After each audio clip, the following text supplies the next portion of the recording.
Welcome back to Shining It Out, the space where science meets soul. I'm Sammy Stoltz, your host, and I'm doing my best to help you become your best self and bring more of what the world needs.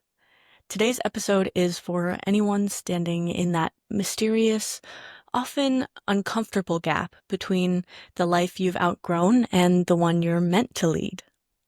I'm joined by the incredible Michelle Boyd. She is a registered master hypnotist, subconscious expert, and creator of the alchemy sequence. After leaving behind a successful consulting career, Michelle has helped over 1,000 people shed outdated identities and step fully into the version of themselves that's been waiting underneath. Together, we'll explore the liminal space, that electric in-between, if you will, and how to navigate it with grace. But we'll also dive into how to use desire to collapse time and what energetically sustainable success really looks like, and why it's time to stop chasing purpose and what to do instead. If you've ever felt stuck in the middle of who you were and who you're becoming or who you're meant to be, this conversation is here to bring clarity, compassion, and power to your process. So let's get into it. Okay, Michelle, I'd love to start with your story. You had a successful consulting career and you just had a moment where you knew it was time to pivot. What was that like?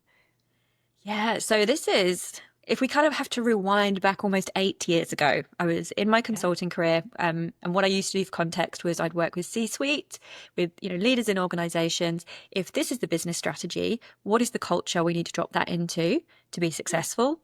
And then I used to work around developing different culture interventions, brand strategy, all through the lens of the brand to deliver experience and then business outcomes. So it was very interesting. And I got to work with loads of very interesting people, go into loads of big businesses, big brands that you would know well, and you've probably got in your house and you come into interaction with regularly. But I felt that there was a couple of things. I was burnt out. I was burnt Mhm. out, stressed, worked really, really hard. Felt also that, I put together a lot of strategy, a lot of presentations, and everybody would go, oh, great, this is amazing. And then the implementation of those would be watered down because of people not really wanting to be bold enough to create the results in Okay, those organizations. And that's so I was hard. like, I feel like there's got to be something more. I want to do work that has a bit more impact, a bit more meaningful. This feels like it's complete. So I saved up what I call the Freedom Fund, which is that wonderful pot of money that lets you walk away from whatever you're doing and Yeah. create and experience the freedom you want. And I did. I literally quit my job with no idea of what I was going to do next. I had zero plan, but I knew that I was good for money for a while, and I wanted to create the space to allow this next thing to come in relatively organically. Because I I think, love and that. perhaps your listeners will agree with this, sometimes when you're full on, you're in work, you're complete, your capacity is taken up by life already, it can be very hard to work out what's next. And you don't work it out from sitting down with a journal for half an hour in the morning and a cup of tea and going, okay, let's work it out now. It comes through organically. It needs space. And so that's what I did by doing it that way. I created that space, which I appreciate I'm very Wow. lucky to be able to do. Yeah, But it's very that was the choice. brave to jump in like that. I think a lot of people feel like they have to have something lined up if they want to make a change. And I think allowing yourself to have that time probably made it so much more powerful and real that you followed exactly what you were meant to do instead of jumping from one thing to another until you could get there. So I absolutely love that. Very, very awesome. So that was the liminal space, right? And you've built a lot of your work on this idea of the liminal space. Could you explain a little bit more about what that means? Yeah. So, we're all evolving all the time, and it can often Hmm. feel quite, incremental. But Hmm. then we have these moments of evolution. And these are the ones that I call the liminal space. These are those big ones. It's the ones that when you look back, you can see a really significant shift in who you were and how you're living your life. And so, you're in a liminal space if you feel like the version of you that was has kind of gone. You've shedded this version of yourself. but you are not yet the version that you're moving towards. You're kind of in Hmm. between. It's this Yeah. limbo space where you're like, you're not her, but you're not her yet. And it's very much, it's characterized by, it can be an absolute and utter emotional roller coaster. You can feel that you've done so much. You will experience this a lot when you leave a career. You'll experience it when you're really developing your business to another level. You can experience it, when you're moving countries, or perhaps when you're shifting significant relationships in your life. But you can feel that you've done a lot. You've perhaps applied a lot of strategy. You've done a lot of thinking. You've taken a lot of steps, and yet you don't feel like you're getting the results. Things haven't really, Mm. really changed yet. And you're just in this in between where the inner critic comes out massively. You totally question yourself. You find yourself saying stuff like, am I good enough to do this? Have I made the right choice? All this stuff comes flowing up. And so the work I do is predominantly supporting people through that liminal space. So you can make it shorter so that you're Wow. in that area of uncertainty less, but you're also making the correct choices to move yourself into that next version of yourself, which you can envisage, but you can't quite yet put your hands around. Yes, yes. Been there quite a few times, and it's very powerful to have somebody with an outside scope that can help you through it. That's a wonderful gift. Um, so what do you see most often when people are maybe being pulled back by their old selves? And what does that look like? How do you coach them through continuing toward that new self? Mm.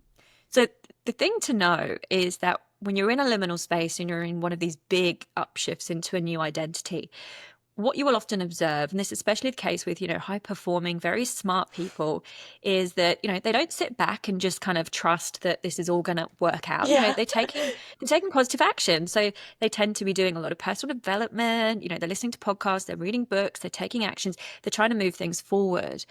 But actually the liminal space is asking you to stop doing that. And it's asking you to actually come back into the foundations of who you are. And so you'll know this is you if you've actually got a really great strategy. You've been taking all the right actions. You've been doing all the stuff that should get the outcomes, and yet you're not getting them. This is Hmm. your cue to go within, because this new version of you is saying, if you want to get here, you've got to fully embody me. You've got to completely embody me. And what that means is that all of the stuff that you may have been, and I say this, it's with the best intention, you've been telling yourself for years and years, and it's allowed you to progress and succeed. You haven't fully embodied it. And until you embody it, you can't move forward. So let's make that tangible, right? So as a hypnotist, one of the things that I'm super sensitive to is language and our use of language. And I know that you will recognize this with the work you do. We've entered into this world now where, because so many people are doing so much personal development, people are always saying, I feel, and then they proceed to tell you what they think. They're Hmm. not actually most of the time telling you what they feel at all. They've just chosen to use the word I feel. Now, I want to talk about I think and I believe, because again, people interchange these, but they actually are two different meanings. So something you think is situational. What Hmm. you think changes with the situation. What you believe does not. So, for example, if you are able to be in a room, and I don't like this expression of like 6-figure business owners, 7-figure business owners, but Yeah. we'll use it because it's really easy. Everybody knows the parameters, right? So if you can sit in a room with 6-figure business owners and say, I'm having an experience of being successful. I'm successful. And yet, if we pick you up and we put you in a room with, say, 7-figure or 8-figure business owners, and you don't have the same experience, then I am successful is actually a thought and not a belief. Because if Hmm. you really felt, if you really embodied and believed you were successful down in every cell of your body, it doesn't matter what room we put you in, you have that experience. And so Totally. this is why, so this is why this can be such a roller coaster when you're in a liminal space, because all this stuff that you thought you had sorted out, you're like, I've been working on that for years. I've been peeling back the layers of that for years. I thought I totally worked on my self-worth, etc., etc. It all comes up. And the analogy I give you, when you watch one of those old school like horror films and you've got the monster kind of comes up over the cliff and it's like the arm comes up to pull you back one Yeah, last time. That's that's great. exactly what's happening, right? It's like you're being pulled back into all this stuff that you thought you'd sorted out, but you hadn't. And what you're being asked to do is finally land it. Take it out your head, land it in your body so you believe it in every single cell of your body. And so that's the work I do. And that's why, hypnosis and the somatic work is so important, because you can't think your way to that version of yourself. You Yeah. literally have to embody her. Wow, I that is so poignant. I've been in that place where I'm like, I feel like I'm going backwards. I feel like I already worked on all of this. I've read all the books, I did all the work, and now I'm like worse than I was before. So that is very powerful to have that perspective of it is a chance to come back and to Mm. fully embody who you're meant to be. Whereas maybe before you just worked on the surface level of that issue, and now it's time to really move forward.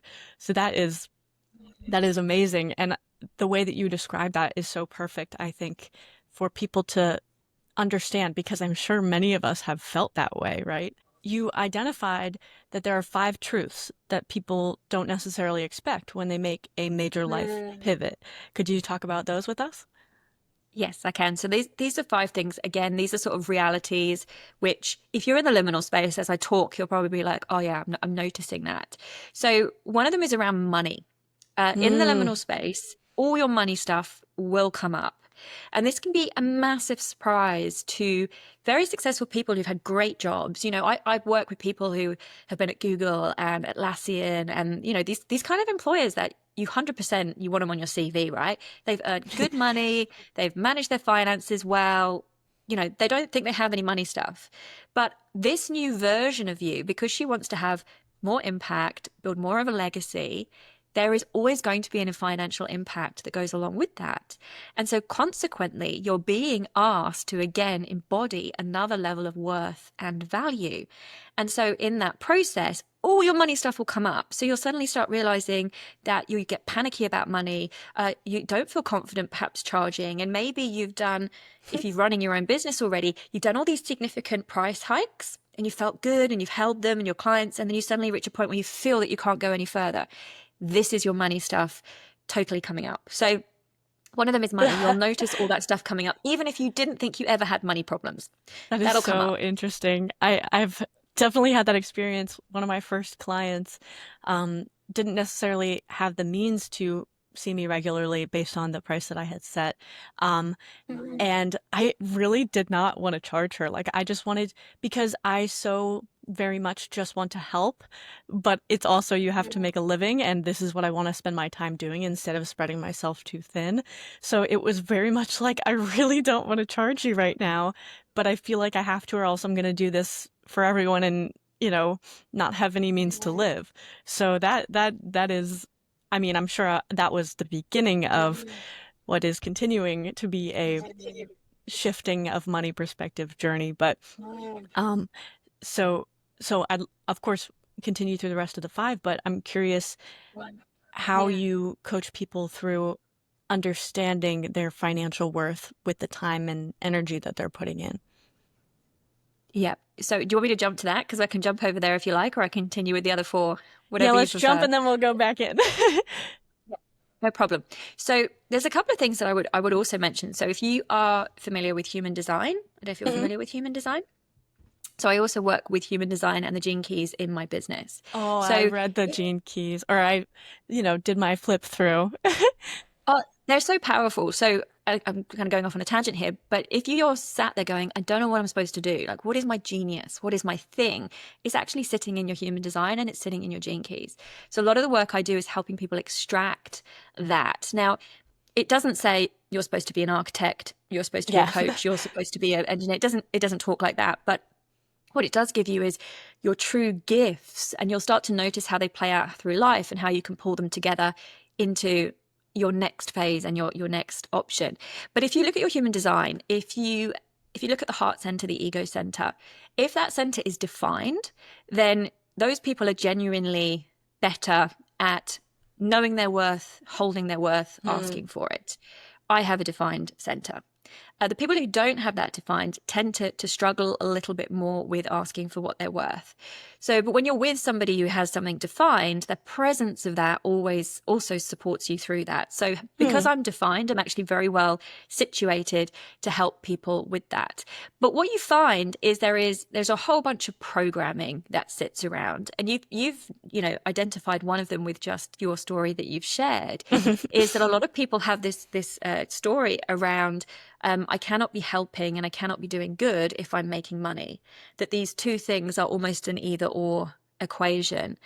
And so there's a piece around working on the deep programming that you have around the fact that money isn't good or bad.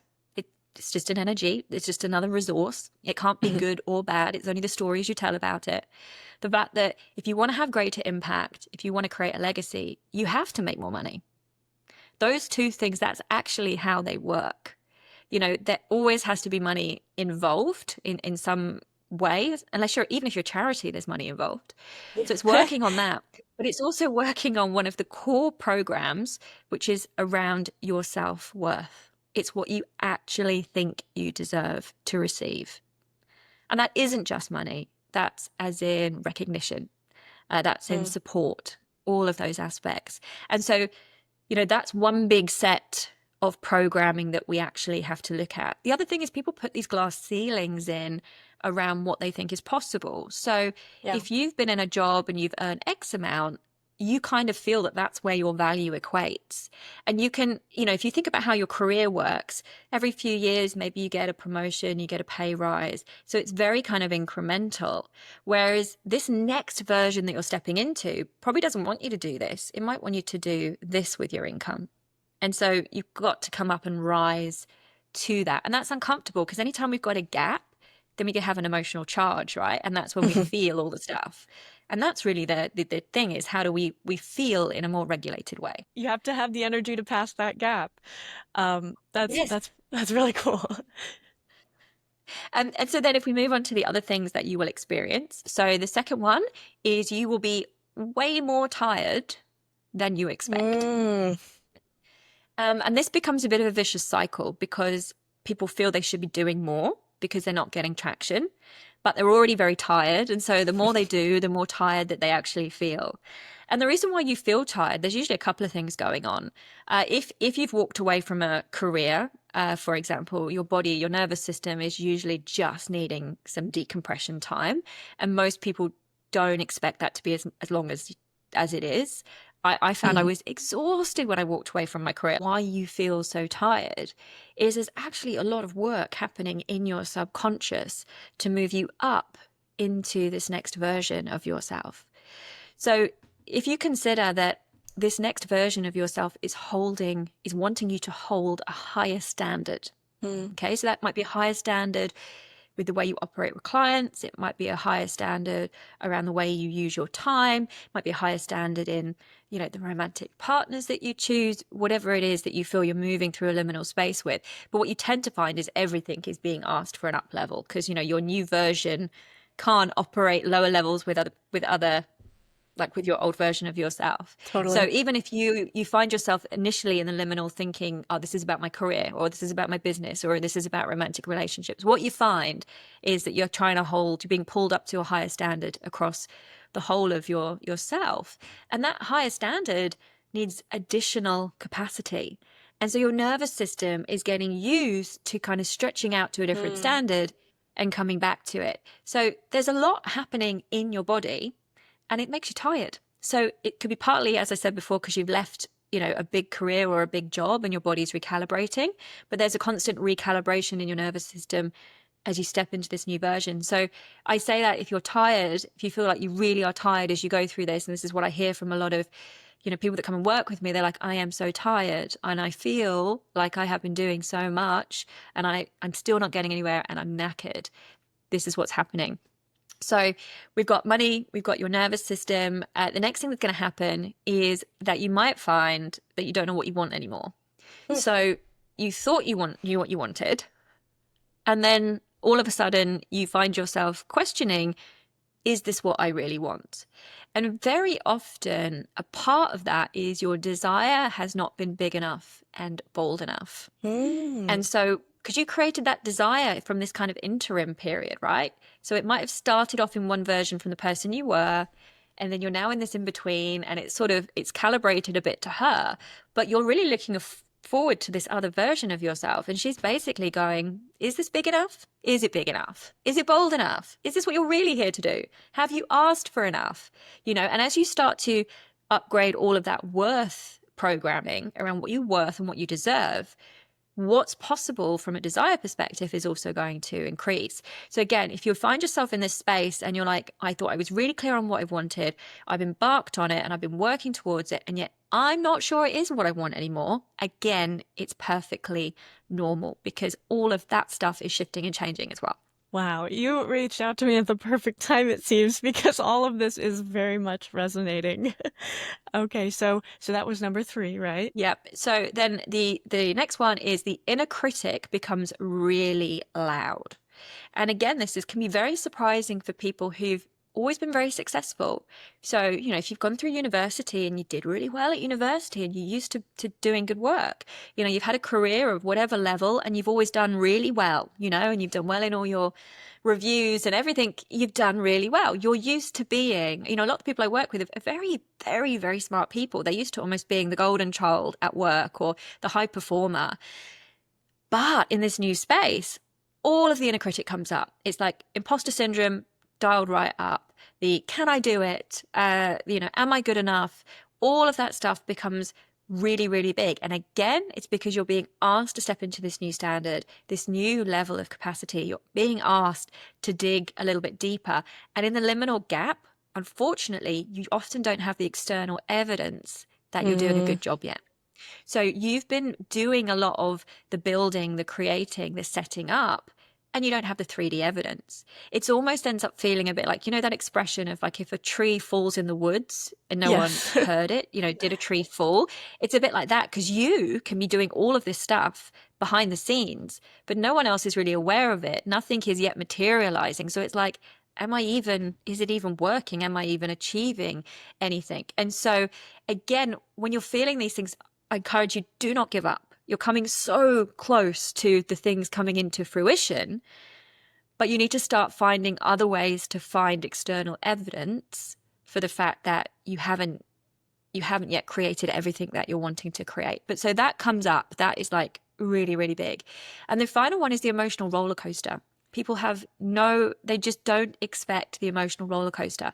And that again is because anytime we are somewhere, we are aiming for somewhere and we are not there, you have a gap, you have lack, and lack is always where the emotional charge sits. And so everything will be coming up because, again, all of the stories that's coming up from your inner critic will all have an emotional charge and experience attached to those.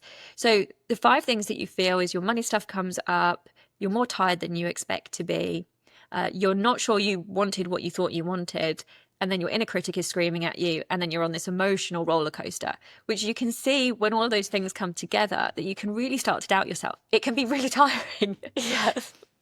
Yes, wow, that is huge. And I wonder, when people are doubting, is this what I want to do? Do you encourage them at first maybe to dive deeper and to fully try it? Or do you say, if you're having that feeling at all, it probably means it's not what you want to do anymore?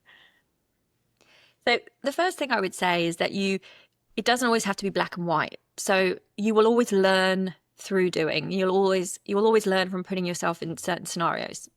But the key is, more than anything, is identifying what is yours and what is not yours, because we adopt so many definitions of success from everybody else Yes. around us, from the world around us.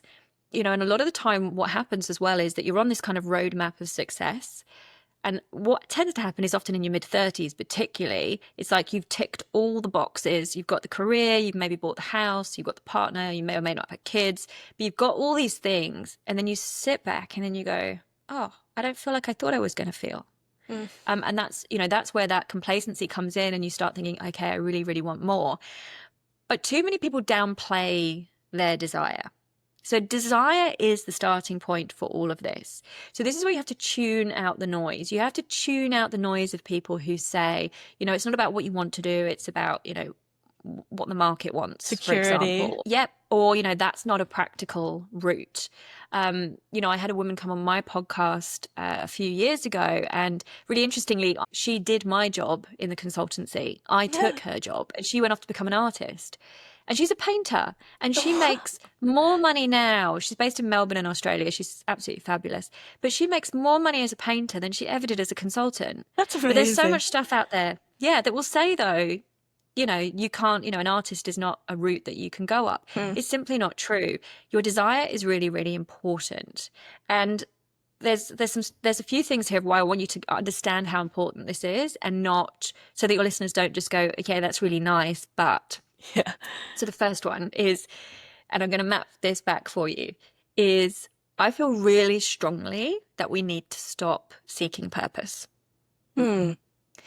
So, and the reason for this is it ends up for many, many people becoming the ultimate self-sabotage. Because what people do is they delay taking action because they have not yet discovered their purpose. Yes. Right? Yes. So I can't leave my job until I know what the purpose is that I'm going to. Or I can't continue to evolve my business until I really nail what the thing is that I'm here to do. Now, I will say the intention behind finding your purpose is wonderful.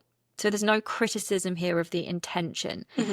But if you think about the way that purpose operates, and just for context, in that old consulting career, a big part of what I did was develop organizational purpose statements.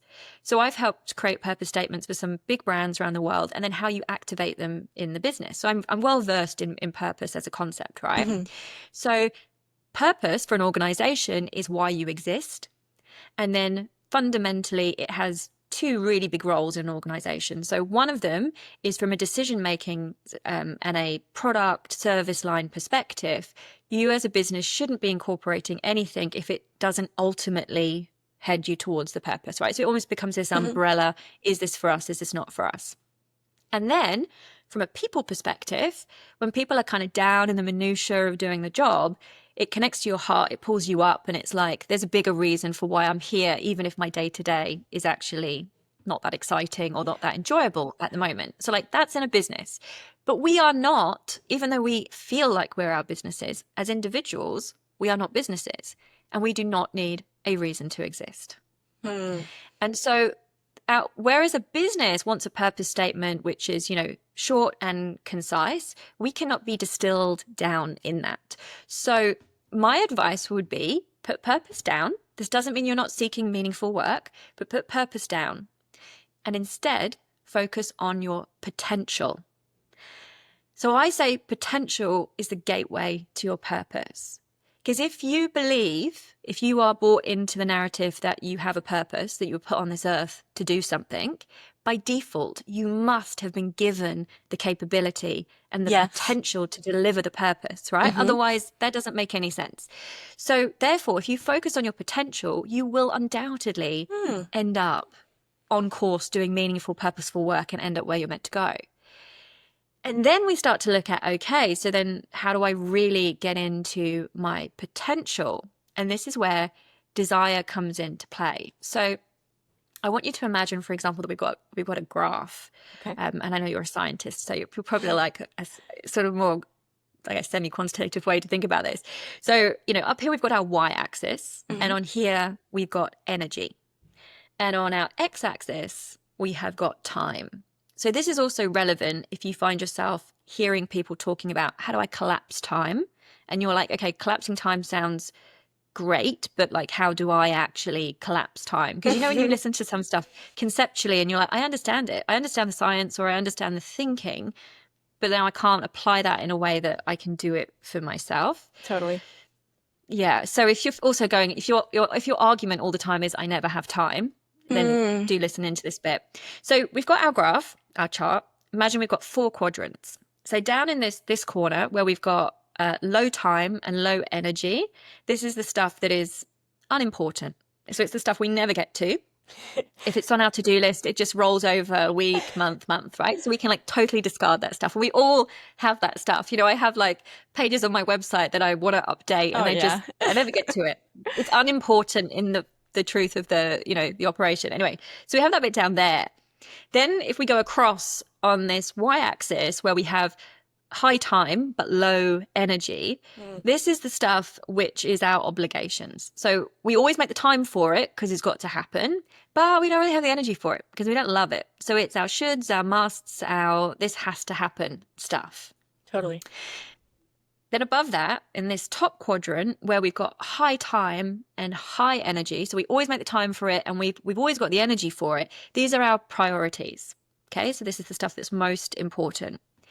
What you will notice is that most people spend their life occupying these two boxes: priorities, obligations, the stuff I have to do and the stuff that's important. And I talk about that leading you to an ordinary life. So people who run their businesses like this create ordinary businesses. People who run their lives like this create ordinary lives. There is nothing wrong with an ordinary life. Must just say that. But if you're wanting something bigger, you have to shift your focus over here. So this is where we have low time and high energy. This is the stuff we desire because you've always got energy for the stuff you desire. Always. You can always find it. Like if you fancy someone, you can always find the energy to kiss them. Like you can. You never need to be convinced of it. But we don't usually make time for our desires because we're too busy over here with our priorities and our obligations. So when we talk about potential, the way you access potential is those top two boxes. It's where you do the priorities and you do your desires. Because if you want to access the flow state, if you want to have maximum output and impact, your desire is so, so important. And so if you can shift into prioritizing desire, you will find that you feel like you're collapsing time. And then equally, as much as we've said, if you've got a purpose, surely you've got to be given the potential to deliver the purpose, is that I also strongly believe that you will be pointed in the direction of your potential by what lights you up, by what your desires are, Yeah. We talk about, we want passionate leaders, we want passionate business owners, we want to be passionate people. What always precedes passion is desire. And again, if you want evidence of that, you don't, and again, I often look to romantic relationships because I think it's a really quick way to understand something there, is that if you have passion in a relationship with your partner, it's because desire came first. You have to desire them to experience passion. If you're turned off and there's no desire, then you don't get passion. So almost a formula is desire, potential, purpose. So leave purpose, especially if it feels hard, you're just getting yourself in mental gymnastics. Focus on what you desire, open up your potential, and you'll end up where you're meant to be. I love that. I think because it is a lot of the self-help books and all of that is like, find your purpose statement and your niche and what exactly is what makes you different. And for me, I'm still trying to figure that out. So instead of focusing on my exact description, I should be focusing on doing exactly what I feel led to do, what I'm excited about doing. I mean, like you said, with the desire and the passion, I find it so easy to schedule a podcast guest for 5 a.m. my time and get up and do that. But when it comes to going to work, it's like, ooh, not really as likely to feel inspired to do so. So that priority versus that desire, I really like that. And how do you recommend, especially when we're moving out of the obligation space, how do you recommend balancing all of those things? Well, at the end of the day, there is, of course, things that you have to do, but there's often a different way to do things. There's a different way to get support with things. And I know the usual response to that is yes, but if you can really step back, there's always a different way to do absolutely everything. So, if the obligation is things like doing your food shopping, doing your cleaning, there's different ways to do that. One of the challenges that people have when they leave being an employee and they start to become a business owner is they take all of the process that they had as an employee into their business. And usually it's not relevant, like 90% of it anymore. So if you're looking down, because I have a podcast as well, I'm on a break, but podcasts take a lot of time to produce a podcast. They are They're lengthy, even with all the AI and stuff. And I had a podcast manager in my last season Oh, who all right. did most of the doing for me, and it still was a lot of stuff. But there's always another way when you look at it and you're like, well, this is a bottleneck, this is a bottleneck. There's always another way to do it. And that's a big part, is changing your whole perception of what is possible, because this next version of you doesn't even want to play by the same set of rules. Totally. I want to say it's Naval Ravikant. He talks about setting your salary for yourself and you know, be generous. And then if Mm. any task that is an obligation falls beneath that in being worth your time and energy, then you should hire someone else Mm. to do it or find another way to get that done. So that is, yeah, a really powerful strategy, Mm. recognizing that there is another way to get your groceries, or, you know, instead of prepping all your meals as is, doing one big day, or having an order service, all of those Mm. little things that can make big shifts in the amount of time that you have to dedicate to your purpose or your desires. And the other dimension to that, and I totally forget the author's name right now, but I can dig it out if you want to pop it in the show notes, Sure. is this difference between genius zone and excellence zone. Mm. So many people are seeking this next level, but they continue to operate in their excellence zone. And the thing with the excellence zone is Oh, that people want to keep you in your excellence zone, right? Because it's you're comfortable. excellent at it, you're damn good at it, right? But it's not your genius zone. And so you can get, again, really stuck in the excellence zone when you need to move into the genius zone. But what's tricky is that the excellence zone is very often, and this is not what he talks about, but this is my application of it and how I see it with clients, is the excellence zone is often defined in such a way that we can really get our head around it. So whatever you've done in your career or your education, so for example, I have an excellent zone around writing brand strategy and Mhm. writing culture strategy, right? I'm excellent at it. I did it for a really long time. I still have people seek me out for it. I also think this is the other thing. If you're scared of leaving your career, you reach a point where people will still want you for that job. And I still get approached for that kind of work, even 7 years later, right? It's an excellent zone, but it's not my genius zone. But that is defined by stuff that's really tangible: brand strategy, culture strategy, often job titles, things that we can get our hands on. The genius zone is often hard to articulate because it's not going from there to architecture or Yeah. skills in the traditional sense. And one of the things I give my clients is a different set of parameters to explore the genius zone, because one of the expressions I personally dislike is this think outside the box. I think, okay, firstly, it's just overused, but also that's not how our brains work. Our brains like a box. So most people, when they think about what's my genius, they're going, okay, like, what's my experience? What's my qualifications? What have I done really well? Like, they go through all of these stuff, and that creates the box that they think in. And then what you watch somebody do is they go, okay, I'm going to think about something else. So out come the journals and the notepads, and they go off in all these directions. And then if you watch what they come back to, it's back in that box. So you need a different box if you want to think about your genius. And so your genius might not always sound the same. So for example, I will give you this example of a very smart woman that I'm working with at the moment. And we've been looking into her human design chart. She's leaving a big career at a big tech employer, or she's walked away now. So she's in this in between space where we're going, okay, what's this new thing she's building? And what we have noticed, we've seen it in the Gene Keys and we've now watched it play out, is she has this sort of magical power that when you pop her in certain scenarios, she impacts the way that people interact. Hmm. So it's almost like her presence, she doesn't have to say anything, she can say something. But one of her gifts is diplomacy. And you can see that Hmm. in her Gene Keys. And she does, her presence creates diplomacy.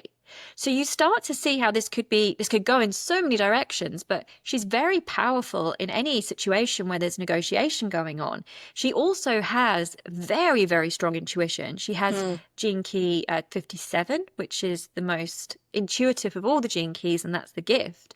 And this plays into how she creates this presence.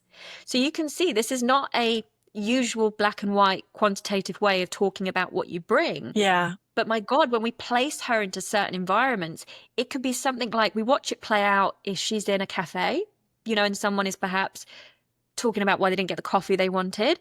You see it play out there. You see it when she's sat with friends. You see it in all these different scenarios. So then you start to go, well, how can I build what I do around this superpower that I have? So this is what I mean. You have to start thinking about this stuff really, really differently, to actually land in a place which feels different from I'm back to my experience, my qualifications, etc. If that makes sense. Yeah, no, absolutely. It applies really directly to me because my zone of excellence would be what I've studied, the biology and the, science of it all. But the genius is the things that I don't have sources for that I'll say to people, and they'll either say, I didn't figure that out until I was 80 and on my deathbed, or, you know, that is so smart. Now I'm going to be thinking that way. And it's just those things that pop up for me, the intuition and things like that, that I struggle as a scientist not having a source for, to say this is peer reviewed and accurate. So I would say that the excellence is in maybe the career zone society pushes me to pursue for security, or my family would like me to pursue because they want to see me in a stable environment. And what societal success is defined as versus my own definition of success, which is ever evolving. So, yeah, absolutely. Makes total sense. And your genius will be in what you're doing already. It's just that at the moment, the excellence kind of, it's like that floats to the top because that's the bit you're used to focusing on and you're used to measuring yourself against. But whatever it is that your genius at is in there because it's not, it's part of you, you know? Yeah. So like for example, and if you're listening to this and you're like, well, where do I start with this stuff? You can come to my website, you can download your human design chart for free, and then you can start looking at resources around it. But we have a particular gene key which is known as your core wound and also your vocation. Now, as I said, it doesn't say you're an architect, you're an engineer, but like mine is 18, and the gift of it is integrity. And when you first open up the Gene Keys book, it says the healing power of the mind. Now, I discovered this after I'd become a hypnotist, but I've ended up becoming a master hypnotist, and my vocation is the healing power of the mind. When you dig down into the key, it's all about the patterns that are created in our early life. It's exactly what I work on fundamentally with my clients.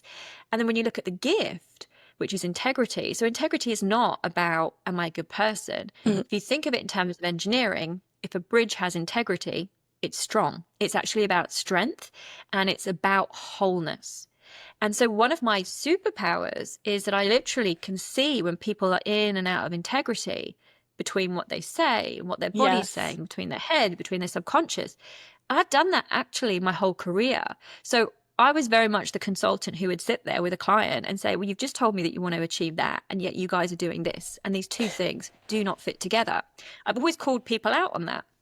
But so this is what I mean. This is a superpower that I can feel this thing between what I'm getting with people. So the gene keys are a powerful other way to look at stuff, but also what do you love to do?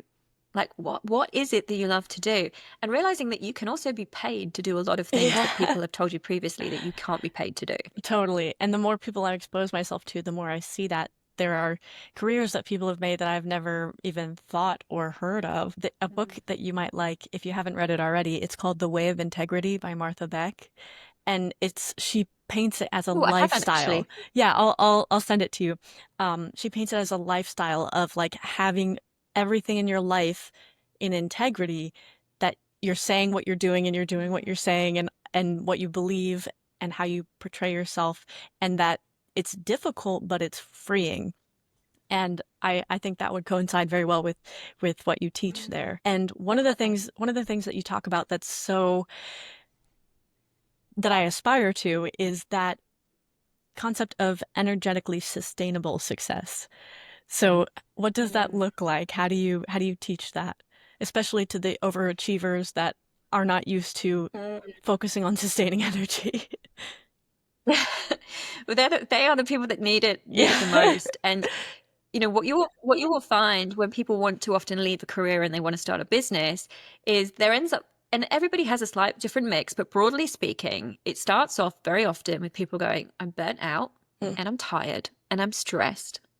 Then it's like, I want to do some more meaningful work. And then it's also, I'd like to make good money. Generally those things are in there in the mix. And the reality is most people who've been really successful have worked hard. And energetically sustainable success, it's not about being lazy, but what it's about is understanding that pushing and constantly moving forward is not the only way to create success.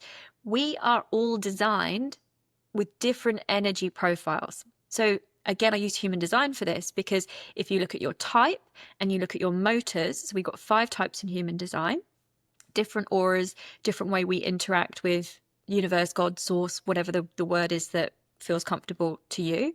And we've got different motors, different sources of energy, and they all work differently. And again, our work world has been built for generators and manifesting generators. A lot of the business advice is pick up my 5-step method to achieve this. It's do this, it's do that. If you go into entrepreneurial Facebook groups, there's so many, memes being posted about working 60-hour weeks and this, that, like that's the sort of rhetoric. But actually, when you design a business that works with your energy profile, you will be more successful. So I'm a projector. I'm not designed to work more than 20 hours a week. I ran my business like a generator for the first few years. It was just go, go, go, go, go, go, go. Exactly what I did in my career. Actually, when I went, you know what, my superpower is rest. And if I can create space for rest, I'm going to be more successful. I was. I also, because I don't have this sacral energy, I don't want a business that looks the same Monday to Friday each week. That works really well for some people. Yeah.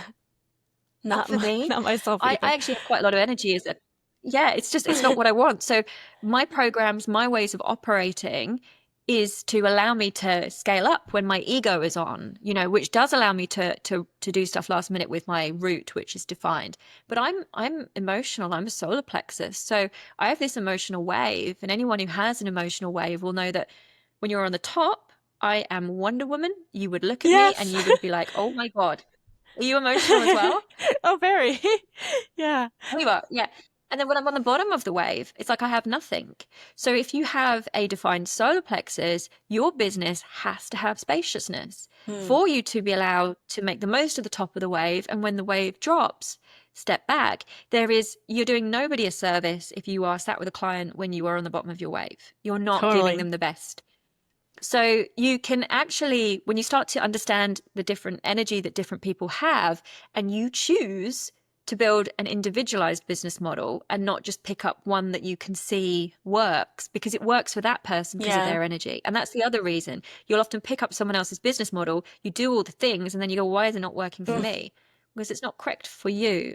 So energetically sustainable success is build a business or a career that means that you can keep going. It's sustainable because you're not going to do that thing where you run yourself into the ground for the first 18 to 24 months and then you can't hold it. That makes total sense. I actually was joking to my friend the other day. I was not meant for a 9 to 5 because I am super, super energized and I get so much done in such a little bit of time. And then after that, I am relatively useless. So I think my power in that time would be to rest. And I don't often let myself, 1, because I'm being paid hourly, or 2, because I feel like I need to keep going. I'm curious, what do you do in your powerful resting time? Or what do you suggest people can do to find that? Well, one thing I would say is learn the difference between really, really switching off and not. So, for example, just because you're laying on the couch and you're, say, watching Netflix, or just because you're in a yoga class, or just because you've gone for a hike, if your brain is still thinking, effectively working, it doesn't count. And that's, I think, the biggest mistake people think. They're like, I've stepped away from the computer, I'm not doing any work, but you're not actually relaxing. You need to just switch off, let it all go, be completely in yourself for a bit before you go back to it. So, I mean, I probably do all the usual kind of things other people do. I do hypnosis as well, which not necessarily everyone else does. But, getting out in nature, if I can get in the ocean, that's one of the best things for me. Going for a walk. Sometimes it is just watching a bit of Netflix because that's what I feel like, or switching off completely. But it's catching yourself when you're actually still working in your head. Totally. Or feeling guilty for not working because I've realized that it's pointless to be resting if you're going to make yourself feel guilty the whole time because you're not going to be rested. So Yeah. absolutely, And and the absolutely. and also, and this is like the flick of that is also understanding that you can work when you are doing things that people don't think of as working. So for example, when I go for a walk, I can go for a walk to completely relax, and I can just go for a walk. And when I walk, I often find that everything is dropping through me.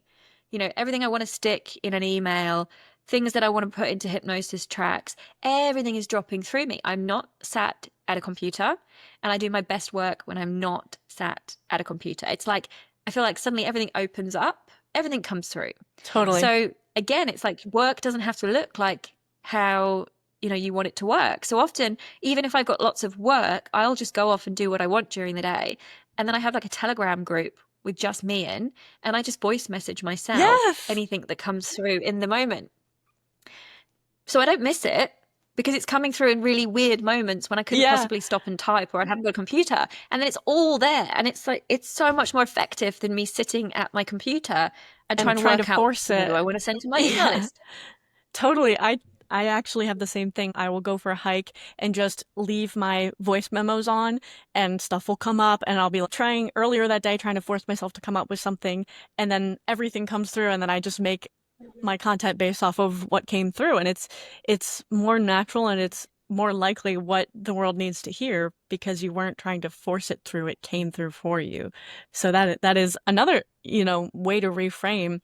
You can still be working even when you're not actively at a computer or doing what looks like working to most people.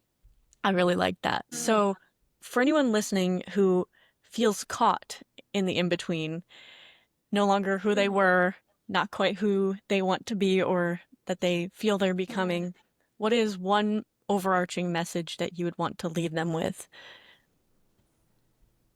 So my overarching message would be focus on your desire and then focus on your body's reaction to your desire.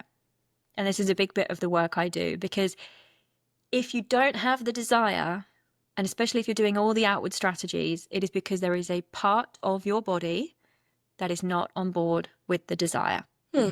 And so actually finding the part of your body and understanding why it doesn't want to be on board is the most powerful way in moving you forward and actually collapsing that gap that you're in. So compassion, you've done a lot, you've done loads of stuff. Stop looking at more external stuff. Come back into what you really want and come it's subconscious work essentially. It's so very less about the head and it's about the body.